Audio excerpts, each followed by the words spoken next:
En este apartado vamos a explicar lo importante que es la memoria. Para los expertos en comportamiento del consumidor es fundamental saber cómo memorizamos marcas, productos o establecimientos. Sin embargo, la memoria es una función intelectual compleja que depende en gran parte del aprendizaje y la experiencia, es decir, del modo en que almacenamos, estructuramos y retenemos la información. Sobre la memoria se ha escrito mucho desde diversos ámbitos científicos, la psicología, la psiquiatría, la antropología, el neuromarketing, etc. Sin embargo, el conocimiento que tenemos sobre la memoria es mínimo, todavía es mucho lo que se desconoce. La memoria es el proceso mediante el cual se codifica, se almacena y se recupera la información.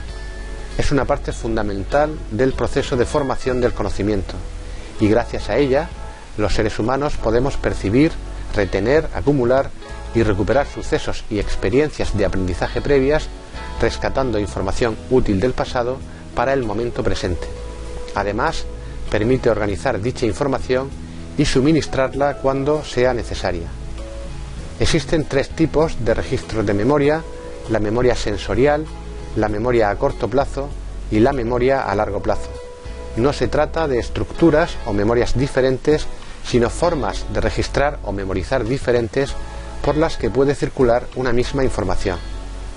En cuanto a la memoria sensorial o instantánea, también denominada almacén de memoria sensorial, se trata de un sistema de memoria que mantiene durante décimas de segundo, entre 0,1 y 0,5 segundos, una imagen detallada de la información sensorial sobre un estímulo procedente de uno de los 5 sentidos. La mayor parte de esta memoria se pierde una vez transcurrido ese breve espacio de tiempo, a no ser que por alguna circunstancia se almacene. Esto se debe a que consiste en estímulos y mensajes sin ningún tipo de elaboración. No obstante, la memoria sensorial es necesaria para consolidar la memoria a corto y a largo plazo. En cuanto a la memoria a corto plazo inmediata, constituye un escalón más arriba en el proceso de aprendizaje. La duración de este tipo de registros es de pocos minutos y su capacidad muy reducida, alrededor de 7 registros entre frases, palabras, números, símbolos, imágenes, etc. Esto significa que es un paso intermedio hasta llegar al siguiente nivel, que sería la memoria a largo plazo. Para los expertos en comportamiento del consumidor es muy importante saber cuánto se tarda en transferir la información desde este tipo de memoria a la memoria a largo plazo, y en este sentido los estudios han demostrado que el consumidor necesita entre 5 y 10 segundos para trasladar un registro de la memoria a corto plazo a la memoria a largo plazo.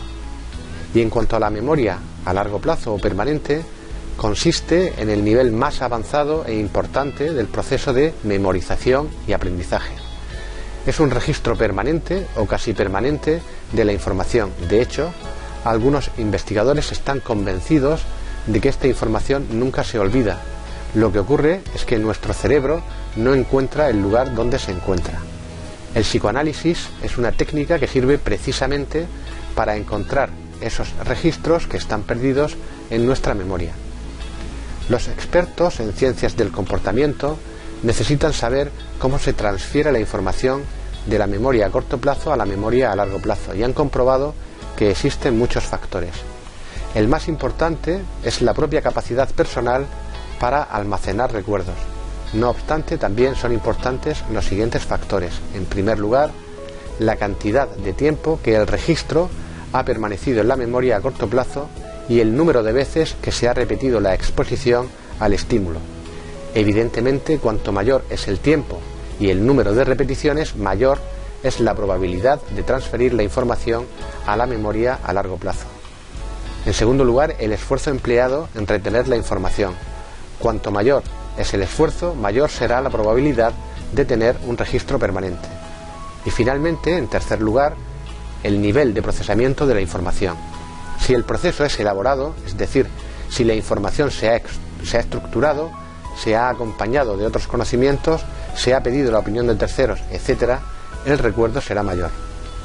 Para registrar la información a largo plazo es necesario codificarla y ponerla en relación con aquello sobre lo que ya se posee información. Este es un proceso que simplifica los recuerdos y los expande cuando se necesitan. Cuando analizamos la conducta o comportamiento del consumidor, necesitamos saber cómo se presenta el conocimiento en esa gran base de datos que constituye nuestra memoria, y por ello algunos autores distinguen entre la memoria semántica y la memoria episódica. La memoria semántica almacena información sobre las definiciones que se tienen de las cosas. Estas definiciones pueden ser conceptos que se relacionan unos con otros o que pueden formar imágenes o sonidos. Por ejemplo, cuando pensamos en un viaje al Caribe, sabemos lo que es porque lo asociamos a otros conceptos como la playa, el sol, la amabilidad de la gente, unas buenas vacaciones, etc. Y además tenemos una imagen e incluso una banda sonora que nos permite tener un recuerdo bastante real del viaje, aunque nunca hayamos estado. Por otro lado, la memoria episódica consiste en la información sobre acontecimientos particulares que las personas experimentamos. En nuestro ejemplo, sabemos que vamos a tener que coger un avión y facturar el equipaje, algo sobre lo que tenemos experiencia si hemos volado anteriormente. También sabemos el tipo de ropa que necesitamos gracias a nuestras experiencias anteriores. Por tanto, la memoria semántica se forma a partir de la memoria episódica, es decir, para formarnos un concepto, una imagen o un sonido, se precisa que hayan ocurrido episodios o experiencias que permitan la definición de un determinado concepto, imagen o sonido.